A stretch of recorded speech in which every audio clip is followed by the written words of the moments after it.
Pada zaman penjajahan Belanda, di kampung Rawabelong lahir seorang bayi laki-laki mungil dari keluarga sederhana. Ayah dan ibu bayi itu adalah seorang petani. Kehadiran bayi itu tentu saja menambah kebahagiaan pada keluarga sederhana itu. Mereka beri nama bayinya Pitung.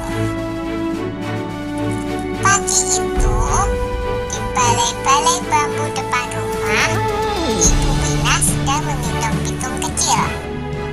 Setiap selesai memandikan, Ibu Pina selalu menggendong bayinya sambil berjemur di depan rumah dan berdoa. Anakku sayang, kamu harus sehat ya. Kelak kamu harus menjadi manusia yang berguna bagi nusa dan bangsa. Tak terasa, Pitung mulai menginjak usia remaja.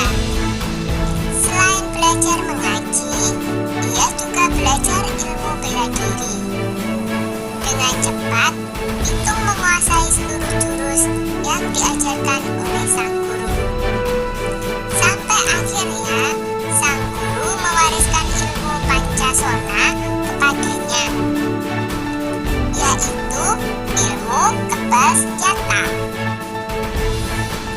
Suatu hari, Pitung menyaksikan kekejaman centeng-centeng Babah Lim, si tuan tanah.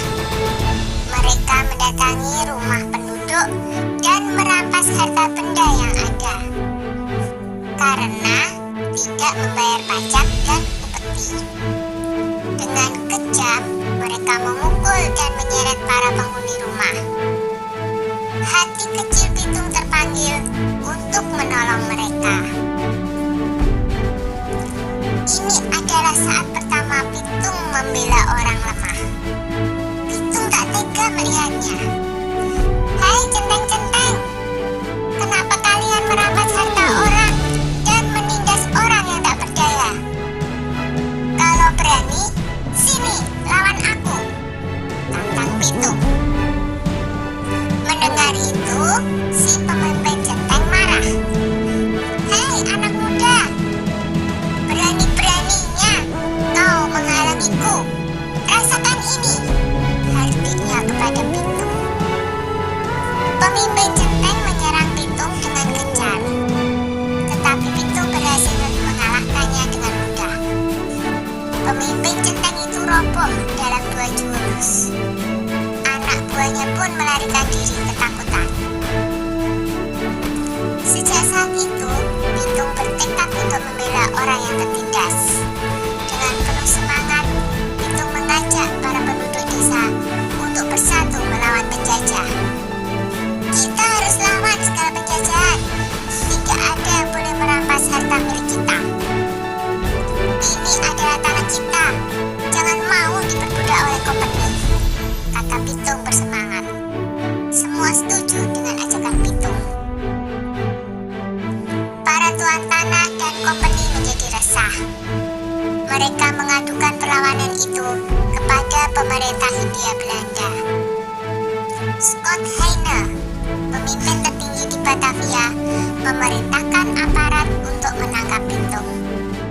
Ia menawarkan hadiah besar bagi siapa saja yang bisa menangkap Pitung. Kompeni menangkap Pak Piun dan Haji Miapin untuk memaksa Pitung menyerahkan diri. Mereka dimasukkan ke penjara di Grogol. Berita itu sampai di telinga Pitung. Ia tidak tega dengan keadaan ayah dan gurunya yang disiksa. Pitung membuat perjanjian dengan kompeni untuk menyerahkan diri dengan syarat ayah dan gurunya dibebaskan dari penjara. Pada suatu hari, kompeni membawa Haji Miapin ke alun-alun kota dengan dijaga ketat oleh pasukan polisi bersenjata.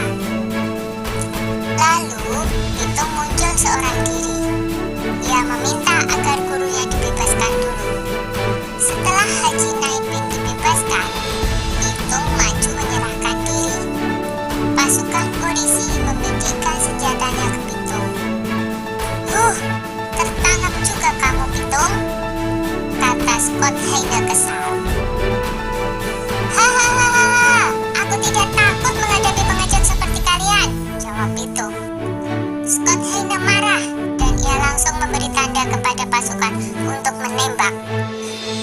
Dor, dor, dor! Pitung pun roboh bersimpah darah. Pitung gugur sebagai seorang satria.